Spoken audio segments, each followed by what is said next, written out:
네, 코로나19 위기 속에서 오랜 불황을 견딘 대표적인 업종이 바로 대리운전업입니다. 네, 그만큼 누구보다 일상 회복을 바랐던 대리기사들이지만 긴 터널을 뚫고 나온 지금 마냥 웃을 수만도 없는 상황인데요. 코로나19 이전 날마다 채워내야 했던 이른바 숙제 제도가 되살아나면서 안전까지 위협받고 있다고 합니다. 이 내용 취재한 취재기자와 자세한 이야기 나눠보겠습니다. 송재인 기자 나와 있습니다. 어서 오십시오. 안녕하세요. 예, 자, 이 사회적 거리두기 한 2년여 적용이 됐었는데 가장 힘들었던 분들 가운데 한 집단이 이제 대리운전 기사분들 아닌가 싶습니다. 근데 생계 위협까지 겪었던 거죠. 네, 맞습니다. 말씀하셨다시피 코로나19 위기 기간에 가장 힘들었던 사람들이 대리운전이다. 이런 얘기 많이 들으셨을 텐데요. 사실 저는 면허가 없어서 대리운전 기사분들을 불러서 실제로 이야기를 나눠보거나 이럴 기회는 없었습니다. 예. 그래서 저도 이번에 취재를 하면서 실제로 이제 수도권 대리기사분들을 만나서 얘기를 들어봤는데요. 한마디로는 반토막짜리 일상이었다. 이렇게 표현을 했습니다. 네. 하루에 받는 손님 수도 그만큼 벌어들이는 소득도 모두 절반으로 뚝 떨어졌다는 얘기였는데 특히 사회적 거리두기 4단계에서는 영업 제한 시간이 밤 9시까지였죠. 이 기간에는 길에서 밤새 콜을 기다려본들 한두 콜 정도 받는 게 전부였다고 설명했습니다.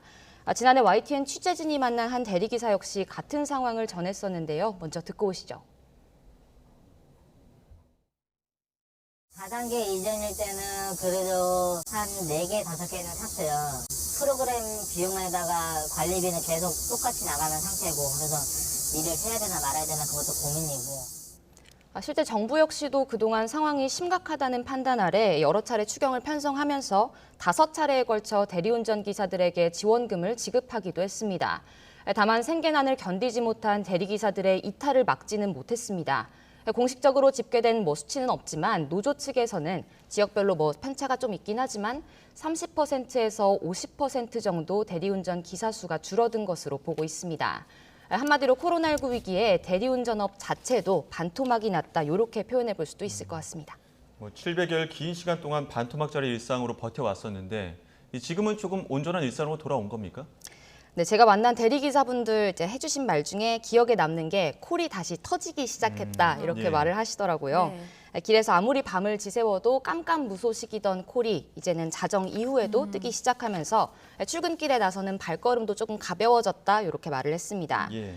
다만 이용률이 코로나19 이전으로 완전히 회복된 건 아직 아니라고 합니다.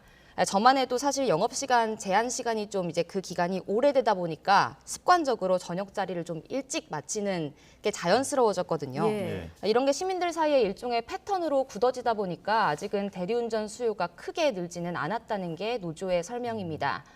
다만 주말의 경우에는 상대적으로 손님이 많아진 걸 좀 체감할 수 있다고 하고요. 시민들의 생활 패턴이 과연 이제 일상 회복 이전, 그러니까 코로나 이전으로 회복될지 대리운전 기사들도 이제 유심히 지켜보고 있다고 했습니다. 예, 콜이 터지기 시작했다. 우선 희망을 갖게 된 건 굉장히 다행인데, 근데 마냥 계속 웃을 수밖에 없는 게 이제 숙제 제도라는 게 있다고 하는데요. 이거 어떤 겁니까? 네, 우선 공식 명칭, 그러니까 사측이 부르는 명칭은 도착지 우선 배차 제도입니다. 네. 숙제라는 건 사실 노동자분들이 사이에서 불러서 이제 굳어진 이름이고요. 예. 야간 손님이 몰리는 시간 피크 타임이라고 하는데 이때 특정 할당량을 채우는 기사부터 이 다음 시간대에 좋은 콜을 우선적으로 받는 제도입니다. 예. 구체적으로 지금 그래픽이 나가고 있는데 살펴보면 평일에는 밤 10시부터 새벽 1시까지 3시간 동안 2콜 이상이나 4만 원 이상의 수익을 올려야 하고 수요가 더 많은 불금에는 밤 9시부터 새벽 1시까지 3콜 이상이나 5만 원 이상의 수익을 올려야만 다음 시간대에 좋은 콜을 먼저 받을 수 있습니다. 예. 사실 이런 식의 제도는 대리운전업이 플랫폼 시장으로 편입되기 전에 옛날에는 왜 전화로만 좀 대리운전을 불렀었잖아요. 예. 그때부터 있던 제도긴 한데 이제 플랫폼 시장이 커지면서 개별 전화 대리운전 업체들도 상당수가 콜 연결 프로그램을 사용하기 시작했고 이 프로그램 운영사 대표적인 곳이 지난 2016년 도입한 게 바로 이 숙제 제도입니다. 다만 코로나19로 좀 불황이 심해지면서 지난 2020년 8월 이 제도를 잠시 중단은 했습니다. 그러다 지난 25일 월요일 그러니까 그제죠. 일상 회복과 함께 다시 사측에서 이 제도를 되살리면서 대리운전 기사들의 반발도 좀 더 거세지고 있습니다. 그러니까 일정 시간의 수익을 빨리 낸 대리기사님에게 더 좋은 콜을 준다 이런 취지인데 구체적으로 어떤 부분이 문제인 겁니까? 사실 이렇게만 들어보면 일종의 인센티브제 아닌가? 이게 예. 왜 문제지? 이렇게 생각하시는 네. 분들도 있을 것 같아요. 근데 할당량을 채우지 못해서 우선 배차권을 받지 못한 기사는 다음 일반 시간대에 목적지가 이제 너무 가깝거나 바로 코앞이거나 아니면 다시 돌아오기 힘든, 돌아오더라도 뭐 걸어서나 1시간이 걸리는 오지로 이제 떨어진다는 게 기사들의 설명입니다.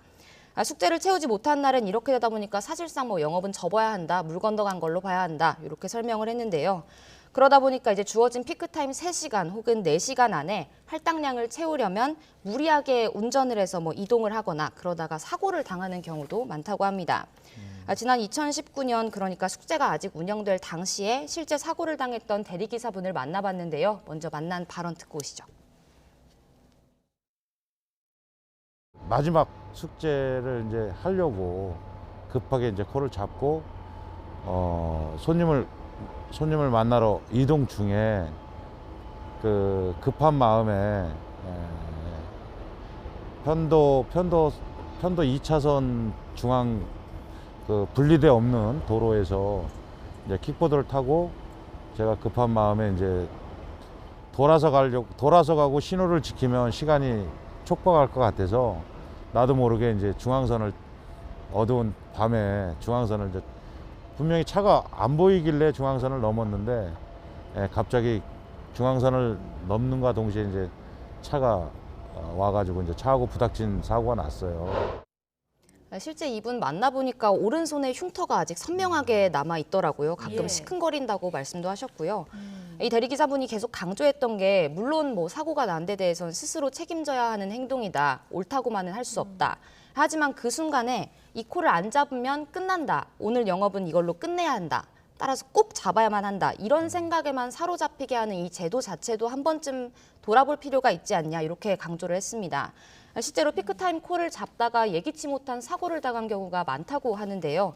이뿐 아니라 차라리 내 돈을 내고 수수료를 내고 가짜 콜을 띄워서 숙제를 채우는 경우도 있다고 합니다. 이런 사례도 이제 대리기사님 만나서 들어봤는데요. 먼저 듣고 오시죠.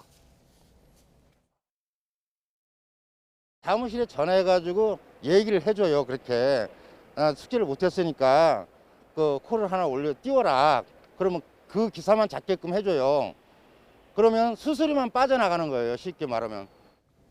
상황이 이렇다 보니까 대리기사 분들 사이에서는 숙제했냐 이게 뭔가 웃지 못할 인사로 주고받는 말이라고도 합니다. 네, 이 숙제제도 코로나19 기간에 잠시 멈췄을 뿐 사실 이게 오래된 제도가 다시 시작이 됐다는 건데요. 그동안 이 제도에 대해서 기사분들 공식적인 문제 제기는 없었습니까? 물론 하셨습니다. 근데 사실 숙제 제도를 내리는 운영사가 업계 1위로 이제 점유율도 높은 만큼 많은 대리기사분들이 그거에 이제 사용하고 있고 그렇다 보니까 단체적인 뭔가 반발 행동에 나서기는 그동안 좀 어려웠다고 해요. 지난 2019년 근데 공정거래위원회가 특수 형태 근로종사자에 대한 불공정 거래 관행을 개선하는 내용의 지침을 발표하면서 거의 처음으로 공식적인 문제 제기에 나설 수 있는 계기가 마련됐었는데요. 네. 과도한 콜 수행 횟수 같은 목표를 부과하고 달성하지 못하는 경우 일방적으로 계약을 해지하거나 배차를 현저하게 제한하는 등 거래 해지에 준하는 제재를 가하면 거래상 지위 남용 행위에 포함된다. 이렇게 심사 지침을 바꿨습니다. 네. 이걸 보고 2020년 대리운전 기사들이 1000명 정도 서명을 받아서 공정위에 제소를 시도했는데 공정위에서 돌아온 답은 위법 행위로 보긴 좀 어렵다라는 답변이었습니다. 공정위의 당시 답변을 좀 살펴보면 우선 개별 대리기사와 운전업체, 그러니까 대리운전 콜 업체 그리고 그 업체가 운영하는 프로그램 운영사까지 구조가 좀 복잡하긴 해요. 예. 그러다 보니까 개별 대리기사들 차원에서는 이 접근도 좀 어렵고 이 업체를 거래상 그러니까 대리운전 기사들에 대한 거래상 지위가 있다라고 인정하기는 좀 어려웠다고 하고요. 해당 프로그램을 사용하는 기사한테 일종의 보상 차원으로 주는 우선 배차권을 뭔가 부당하다라고 단정하기는 좀 어렵지 않냐. 공정위는 이렇게 설명을 했습니다. 무엇보다 설사 숙제를 채우지 못한 기사가 다소 불편함을 겪더라도 공정거래법상 거래상 지위 남용 행위에 따른 불이익을 줬다라고 보기는 어렵다고 답했습니다. 네. 요 판단의 근거가 된 게 대법원 판례인데 지금 그래픽이 나오고 있죠. 거래 조건에 따라서 다른 사람이 이익을 돌아가면서 본인이 거래 조건에 따라 다른 사람한테 이익이 돌아가서 자기한테 상대적으로 불이익한 취급을 받게 되더라도 이걸 사업자가 불이익을 직접 제공했다라고는 보기 어렵다는 대법원 판례에 기초해서 이렇게 판단했다고 설명했습니다. 예, 당장 뭐 정부 차원의 개선을 촉구하기는 어렵고 그럼에도 대리기사님들의 불편은 계속되고 있는 상황인데 운영사 측 입장은 어떻습니까? 아직까진 별다른 답은 노조 측에도 그리고 저에게도 없는 상황인데요. 예. 아까 말씀드렸다시피 대리운전 업계 구조 자체가 복잡하다 보니까 개별 대리운전 기사들이 개선해달라고 목소리를 전달하기조차도 좀 어려운 상황이더라고요. 접근도 어렵고. 그래서 그제 대리운전 노조가 이제 운영사 본사 앞에서 숙제 폐지를 촉구하는 기자회견을 열었을 때도 항의 서문을 전달하려고 했는데 그 과정도 쉽지 않았습니다. 사측에서 예. 이제 기다려달라. 접근하게 쉽게 올라오진 말아달라고 하면서 한동안 조금 대치도 이어졌었고요. 네. 저 역시도 해당 업체의 입장을 듣기 위해서 접촉을 해봤지만 홍보 업무를 따로 하는 팀이 없으니 알아보고 다시 연락을 주겠다. 이 답만 한 번 받아봤고 이후에는 사실 그 이후에 뭐 유의미한 접촉은 없었습니다. 예. 그러다 보니까 이제 상황이 이런 만큼 대리운전 기사분들은 무엇보다 시민들이 한 번쯤은 이 숙제 제도에 대해서 숙제 제도로 힘들어하는 한숨을 푹푹 쉬고 있는 대리운전 기사들의 상황에 대해서 한 번쯤 돌아봐 주기를 가장 바랐습니다. 예, 대리 운전 기사분들이 문제 제기를 하고 있는 거는 다 안전 때문 아니겠습니까? 시민들의 관심 좀 필요해 보입니다. 여기까지 듣겠습니다. 송재인 기자 수고하셨습니다.